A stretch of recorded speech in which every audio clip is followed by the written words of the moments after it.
We have this race, it seems, to have an answer or to explain everything.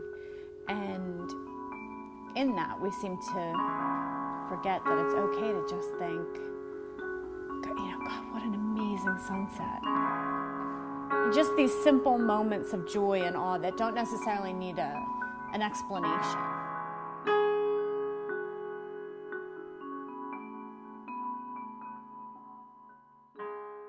I make abstract atmospheric oil paintings on etched mirrors, and the work is influenced by the writings of the philosopher Gaston Bachelard, and he wrote about 36 books on a whole range of subjects, from science and physics to aesthetics, and I'm particularly interested in his books on aesthetics. Bachelard writes a lot about how a poet can best explain these things or convey these experiences without being heavy-handed or cliche or obvious. So, for example, he says, a poet doesn't need to tell you that the sky is blue for you to feel it. He needs to show you how blue it is.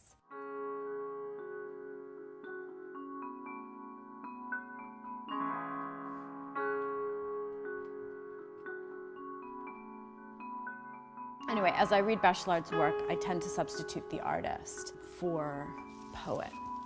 So what I strive for in my work is work that is different every time you encounter it, and particularly in the way that the work responds to ambient light. And so the pieces are different in the morning or the evening, a sunny day or a cloudy day.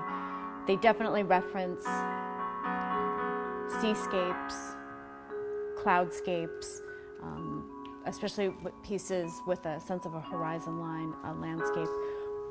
But I want them to have a much more emotive quality than a literal or descriptive landscape quality.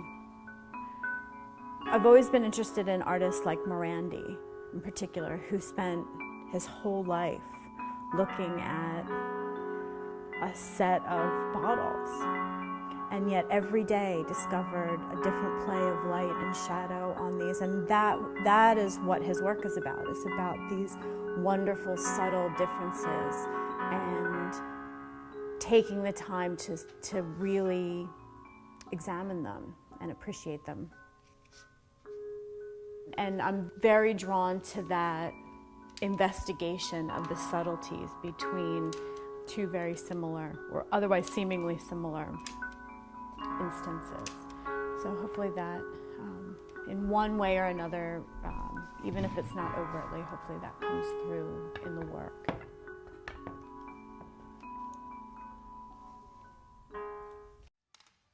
My ideal day is to come in and really be able to paint for 4 to 6 hours, sort of uninterrupted.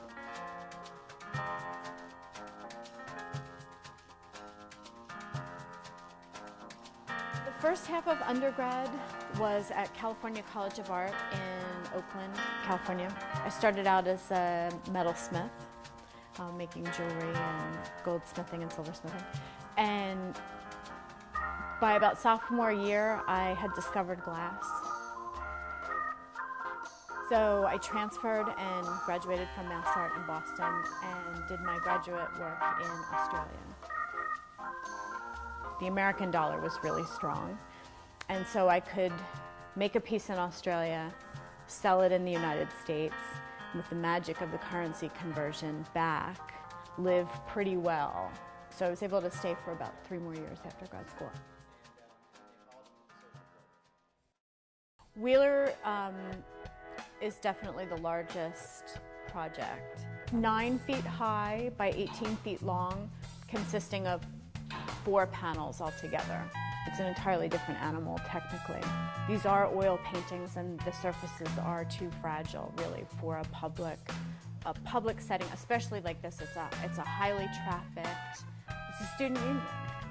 So in trying to research other options, whether it was translating the work, I discovered a technology that will allow me to digitally print my artwork, my image, onto It's called an interlayer. It's a sheet of film basically, but it's not photographic film. There's no emulsion involved. It's digitally printed on this plastic. And then it is laminated between sheets of glass, just like your car windshield is made. So it's so exciting because it's so safe. It's the same material that most of the building is made out of. But I can control and specify the different kinds of glass, the different colors of glass that make up this sandwich, the finish qualities on the glass, as well as what goes into the interlayers. So it's really fascinating. I mean, I could clad a skyscraper with this technology. I'm learning so much. The impact of this is far greater than any given piece of artwork. It's what I learn in the process, how my work is going to grow and change in the process, how it's knocked me out of what has been my approach to things. So I'm trying to do a lot more works on paper. So yeah, it's just so invigorating. It's really, really exciting, and it's inspiring to work with people who want this thing that you can't describe. They seem to want it as much as you want it. You know, like, it's just so moving, really. It's a gift. It's a gift as an artist to receive that kind of encouragement. It makes me want to work all that harder to make sure that nothing is underutilized. I think that's every artist's dream, is that you have opportunities to create pieces that are far bigger in a way than the tangible result at the end. I had gotten to know Providence a little bit as an undergrad in Boston and decided that the art community seemed great. It was a really reasonable cost of living for a great quality of life, close to Boston, close to New York. I just decided that I would give it a try. If I didn't like it, I could always move. Every day I'm here, I love it more and more. I just have never lived and worked anywhere where it was easier and more conducive to making my work. I could never have this life in Boston or New York. The Chamber of Commerce here understands that artists are businesses, so I'm able to, as a chamber member, buy health insurance. I mean, those things are hugely important to me. But there's still enough smaller shops that they're interested and willing to do the kinds of projects that artists need.